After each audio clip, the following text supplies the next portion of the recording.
Hi, Hi. how's it going? Good. How are you? Good. So, I was just looking at the comments from the video that we posted this morning or whenever we posted it. Okay. I don't know.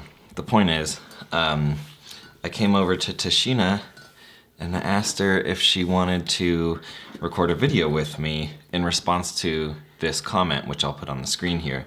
It says, I hope your sweet Bagheera is doing okay. Thank you. He'll be fine. Thank you. Thank you. Hey, can I ask you a question random?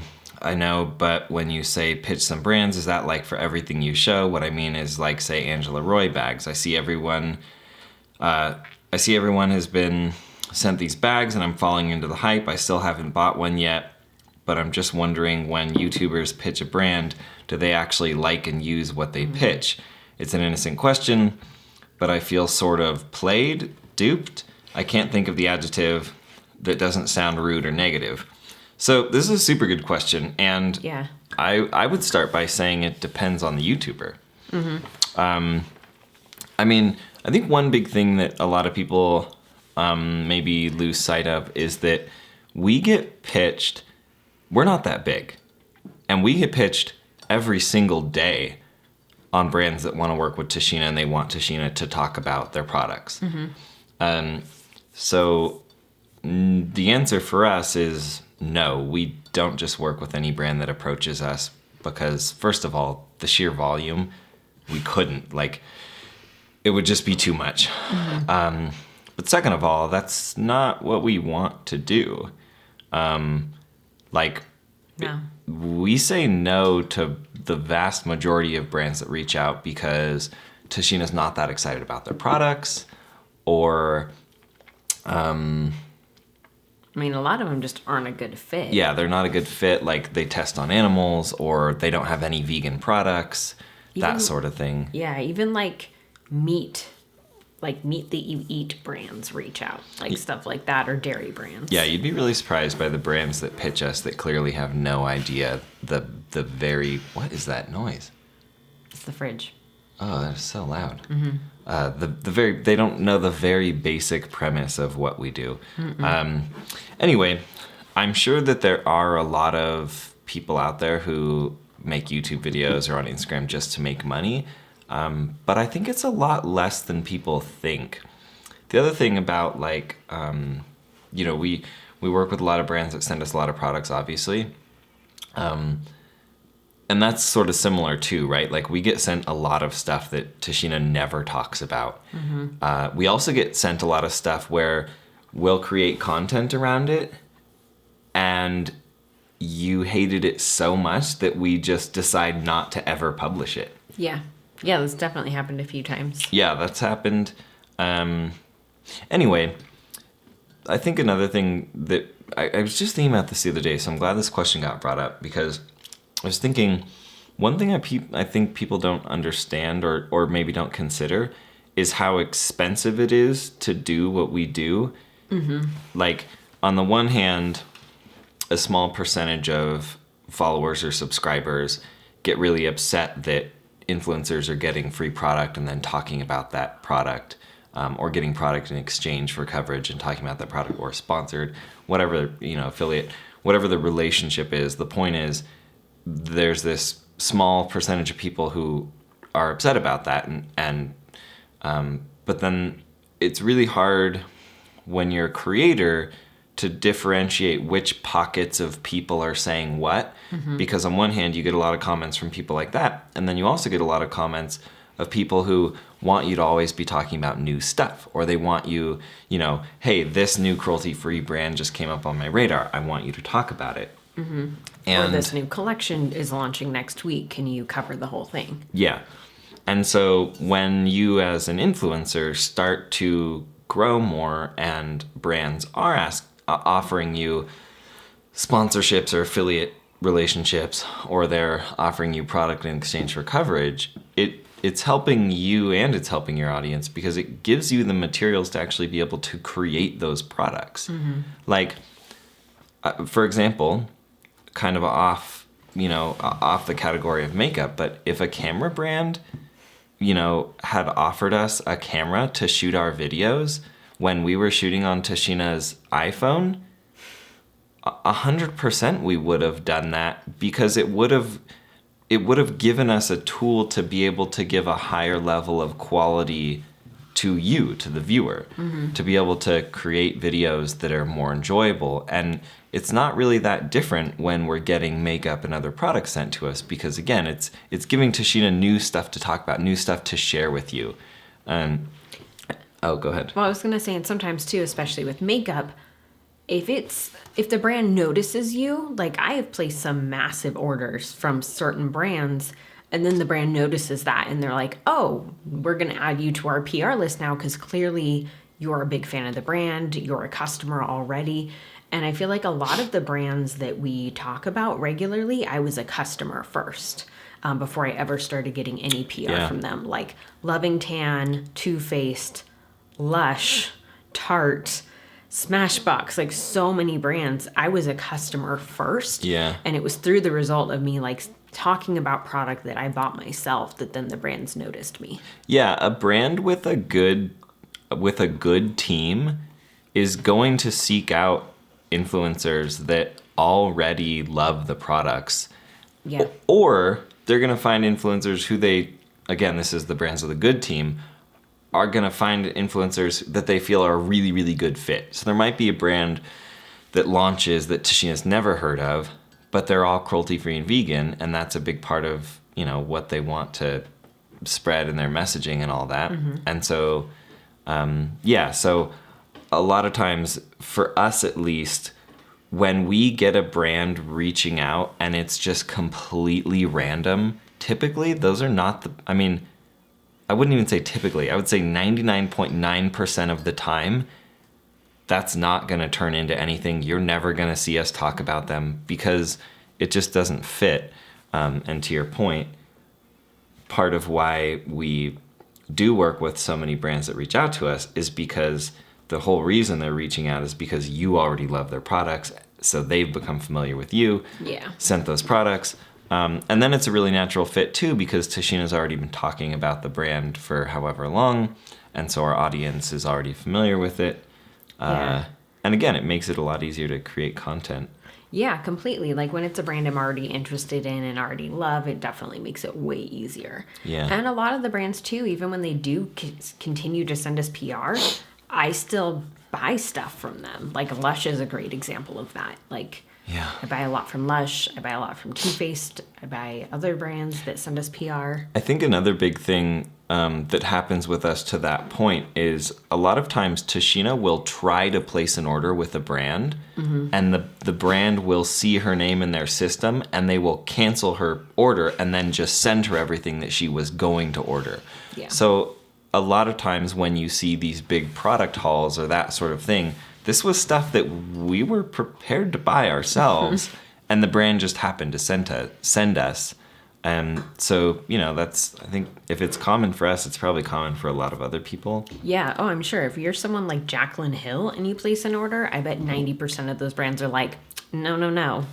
Like, we're just sending you all this stuff. Yeah. Yeah. And I'm sure part of that is that they want you to talk about their brand, obviously. But I also, there are a lot of brands where we've developed personal relationships with our contacts there and who are people that I would totally go just hang out with on the weekend. Yeah. And it has nothing to do with creating content or, selling makeup. It's because they're genuinely cool people and they, share. Like, for example, Maram and Nicole are like, and Peter, Peter's no longer a contact, but these are all people, Kate from Australia.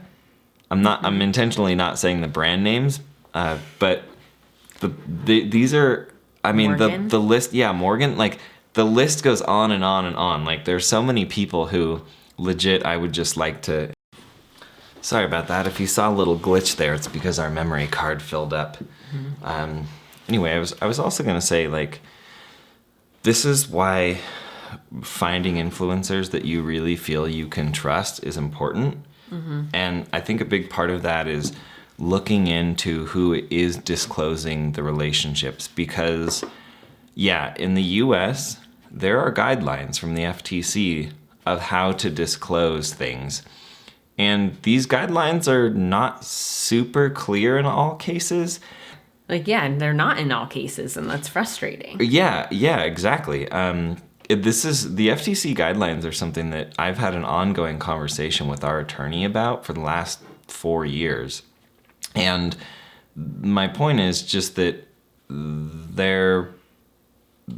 because everything's not clear and because this industry is so new, some people aren't disclosing because they just don't know any better.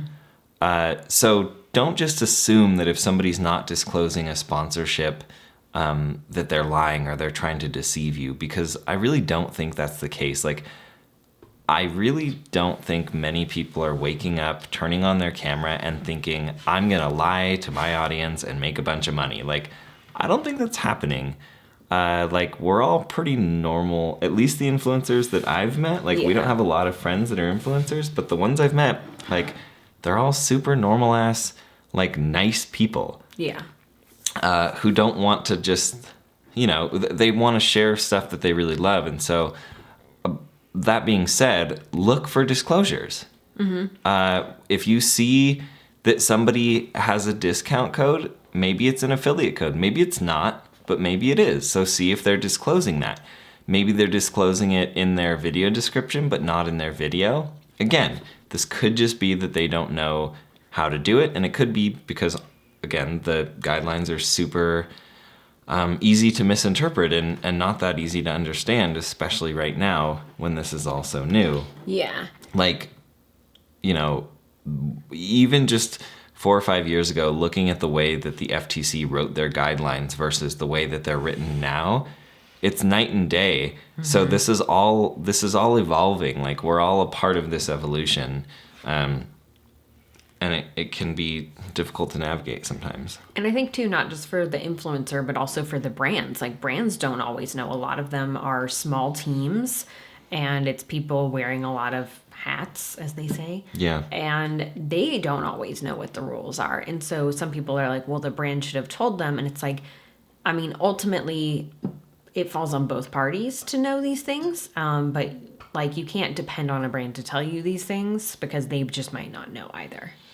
Yeah, I would say something to look for is when you go to someone's Instagram account and you open it up and they have this huge cloud of hashtags and somewhere in the middle it's hidden that it says hashtag ad. To me, that's dishonest. Yeah. Because they knew that it was an ad. They knew that they had to disclose and they intentionally hid it from you. So, like, yeah, in that case, yeah, maybe that's not the influencer that you can trust. But, look for people who are doing the best that they can. Look for the people who, when they're doing an ad, they're disclosing that it's an ad. And when they're sharing affiliate links or talking about affiliate products, they're disclosing that, and sponsorships and all those sorts of things. It's all stuff that you can look for. Yeah. Another thing is if somebody does like hashtag spawn, like, that's not clear that it was a sponsored piece of content. Maybe that's clear to Tashina and I and our attorney because we know that's what the person is doing. But I feel like that's dishonest, and I feel like you knew you were doing something wrong there by trying to hide that. Yeah. And it's not an abbreviation thing because hashtag ad is a lot shorter than hashtag spawn, and it's a lot more clear what it is. And hashtag spawn was actually what I believe the Kardashians got in trouble for using with the FTC, when the FTC came out and specifically said hashtag spawn is not clear enough. Oh, interesting. And they used the Kardashians as an example because that's the hashtag they were using. Wow, I had no idea. Yeah, I can't remember which one or ones, but that was part of it. And they specifically said hashtag spawn. And I think a lot of people don't realize, like on Instagram, for example, it has to be below the text or before the text gets cut off. It can't be below the fold. And some people do put it, and I think they don't necessarily realize if it's like the first hashtag they put or whatever. But yeah, when it's at the end or when it's hidden in a cloud, like it's a little weird. Or when they're always doing swipe up links that are obviously affiliate links in their stories and they never disclose that those are affiliate links. I do think that I don't know. That does get tricky though, because like a lot of times they're not affiliate links, But I think that if there were better disclosures, then there would just be more trust throughout and people wouldn't have to wonder. I guess that's kind of the point here. I think that is it, because like some of the links, some of the codes we share are affiliate and some aren't. And so by saying like this discount code is an affiliate code, it makes it easier to tell like that this other one isn't. You know, like my code with like Franklin and Whitman, for example, that's an affiliate code. My code with Loving Tan is not. And so by using hashtag affiliate or like noting affiliate code or whatever when I use it in content, that tells you guys, and then it lets you know that if you don't see that disclosure, it's not an affiliate code. Yeah. So I hope that answers your question. To get a little bit more in depth on the part about like specifically pitching brands, I'm not really sure what to say about that. Do you have something to say? So I would say just in specific to this comment where it's talking about like Angela Roy, and you know, do YouTubers actually like and use what they pitch? So specifically with Angela Roy, they reached out to us and they were like, hey, can we send you a bag? And I was like, yeah, I've heard great things. I want to give your bag a try. If I didn't actually like the bag, I wouldn't have talked about it. And I think that's the case for a lot of people. We've been sent a lot of product where the brand was super nice. Yeah. They're cruelty-free. They're vegan. Like, everything seemed like it was going to work out. We've even heard other influencers love the product. And then we get it, and Tashina hates the product. Or it just doesn't perform well for her skin type. Or whatever the case may be. And we reach back out to these brands and we say, hey, look, you know, you sent us this stuff with the understanding that we were going to talk about it because you sent it to us, and we're still totally willing to honor that agreement.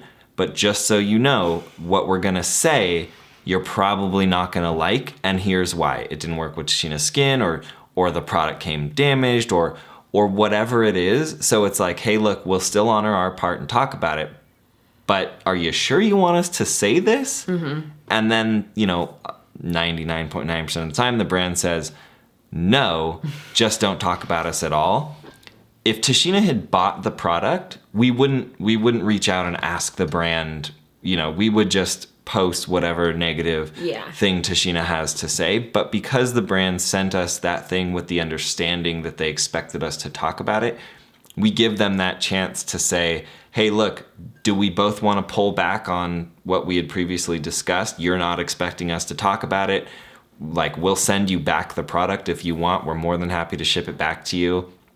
But if you do want us to talk about it, here's what we're going to say. Yeah, and I posted some of those honest things where I'm like, I posted one recently with a skincare brand where I was like, I had a bad experience with one of their products in the past, really bad experience. Others were fine, so I tried it again. Here's my thoughts on what I've tried now. Some of it was not so great, but it, you know, I think that there's value in sharing that. But I would never say that I like something just because I was sent it for free, or sent it in exchange for content. And if it was something like, let's say we did work with the brand on sponsored content, we would want to try the product first. And if we didn't like the product, like let's say, for example, when we worked with Green Chef, if they had sent us the box and we were like, this is disgusting, the recipes aren't good, we had a bad experience, we would have no problem writing them and being like, hey, I know we had talked about sponsored content, but it's not going to work out, and here's why. So to specifically address your question, Joelle, about pitching brands, we don't get all of our product from pitching brands. In fact, we pretty much get almost nothing from pitching brands in the portion of what we get versus what we got because we asked for it. So we have started pitching more brands, and we're going to pitch more brands. But if you're wondering if specifically influencers or YouTubers have to pitch a brand to get something, it so depends on the brand and the influencer. I think because Logical Harmony is really strong in our niche, that we get a lot of brands pitching us, and we're pretty well established. Yeah. As where if Logical Harmony were existing today, we would probably need to be pitching way more brands to be able to get product. I think also because so many of our relationships were started from getting brands on the brand list. Yeah. that when a brand, we maybe reached out initially to get them on the brand list, they get on the list, whatever, conversation over, and then a couple months later the brand is like, hey, we really, we want to be more, we want to have more awareness in the cruelty-free vegan community, so let's, like, who should we work with? And then they think, oh, what about that influencer who a couple months or a year or 2 years ago got us on their brand list? Maybe we should reach out to them. Mm-hmm. So it's so dependent on who the influencer is and who the brand is, on whether they got the products through pitching the brand or whether the brand pitched them, or honestly, sometimes neither happens. Sometimes we just get a random box in the mail. Yeah. Usually when that happens, it's not a brand that you ever see us talk about, because when brands send us random boxes, they're usually not cruelty-free and or not vegan. Yeah. So every now and then we get cool stuff randomly in the mail, like that book we got on how to make kombucha. Yeah, that was super random. And I use that book all the time. It's an amazing book. Yeah, and I still have no idea, like, how, I don't even know who sent it to us. We were getting books for a while. Yeah, we got a couple different books. And some of them had, like, nothing in them, just the book in an envelope. So sometimes stuff does just randomly show up like that. So in closing, I don't know if there's anything else you have to say. I hope that answers your question, Joelle. Let us know if it doesn't, because we are super, super open. Like, we'll talk about pretty much anything, especially when it comes to the business side of Logical Harmony and how we do what we do and how we make money doing what we do. But yeah, I would say the most important things are find influencers that you trust, find people that you feel like you can relate to, and that you feel when they suggest or talk about a product that it's sincere. If you're not sure, then, start to look at their content and see if they're disclosing whether stuff is sponsored or not. I think also it's important to recognize that something might really look sponsored and might actually not be sponsored. Yeah. And it could even be that that person is trying to start a relationship with that brand. And I mean, I could think of, like we want to do more fashion, right? So if there were a fashion brand that we really wanted to work with and develop a relationship with, we might buy a whole bunch of their products and then go out and shoot a video featuring all their stuff. So when you watch that video, you might think, well, this whole video is featuring X brand, so it must be sponsored. But it might not be. It might be that the person is trying to develop a relationship with that brand. It might be that it's just that person's favorite brand. Like, there are plenty of brands and household products and stuff that Tashina loves that we've done videos about that we don't get any money from, that we're just trying to create to be helpful. I mean, actually, going back to camera equipment, that's a perfect example. We've created a handful of videos showing our studio gear, and I don't even think we use, maybe we put Amazon affiliate links, but honestly, I'm not even sure if we did that much. But it's just because we want you to know what we use, because for so long we tried to research camera gear and nobody was talking about what they used, and that's lame to us.